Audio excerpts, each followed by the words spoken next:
Welcome back madam Sunita Williams. 286 days తర్వాత ఆవిడ earth మీద ల్యాండ్ అయ్యారు. టెక్నికల్లీ వాటర్ మీద ల్యాండ్ అయ్యారు ఇవాళ మార్నింగ్ 3:30 AM ఇండియన్ స్టాండర్డ్ టైంలో. ఆ ల్యాండింగ్ని స్ప్లాష్ డౌన్ అంటారు. ఎందుకంటే అది ఓషన్ మధ్యలో దిగింది కాబట్టి. గల్ఫ్ ఆఫ్ మెక్సికో దగ్గర. సునీత విలియమ్స్ ఇంకా బుచ్ విల్మోర్ 19 months 14 days అక్కడే ఉన్నారు స్పేస్లో. June 5th 2024కి బయలుదేరారు సునీత విలియమ్స్ ఇంకా బుచ్ విల్మోర్. 8 days అని వెళ్ళారు కానీ 9 months అక్కడే ఉండిపోయారు టెక్నికల్ ఇష్యూస్ వల్ల. బోయింగ్ స్టార్ లైనర్లో బోయింగ్ స్టార్ లైన్ని టెస్ట్ చేయడానికి వెళ్తారు.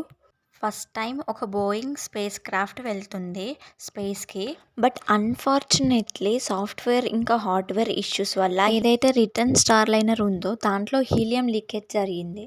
వీళ్ళు అనుకున్నది 8 days మిషన్ అయితే 9 months అక్కడే ఉండాల్సి వచ్చింది స్పేస్లో. రిటర్న్ స్టార్ లైనర్లో గ్యాస్ లీక్ అవ్వడం వల్ల స్పేస్ క్రాఫ్ట్ ఖరాబ్ అయింది. సో వీళ్ళు బోయింగ్ స్టార్ లైనర్లో వెళ్ళి ISS అంటే ఇంటర్నేషనల్ స్పేస్ స్టేషన్లో ఉండి మళ్ళీ రిటర్న్ రావడం వీళ్ళ ప్లాన్. కానీ వేరియస్ ఇష్యూస్ వల్ల 9 months అక్కడే ఉండాల్సి వచ్చింది. ISS అంటే ఇంటర్నేషనల్ స్పేస్ స్టేషన్. అక్కడ డిఫరెంట్ కంట్రీస్ నుంచి ఆస్ట్రోనట్స్ ఇంకా కాస్మోనట్స్ ఉంటారు. స్పేస్లో జరిగే ప్రతి ఒక్క ఎక్స్పెరిమెంట్ అండ్ రీసెర్చ్ ఇక్కడ నుంచే క్యారీ అవుట్ చేస్తారు. సో ఎర్త్ నుంచి ఒక స్పేస్ క్రాఫ్ట్ ఇంటర్నేషనల్ స్పేస్ స్టేషన్కి వెళ్తుంది.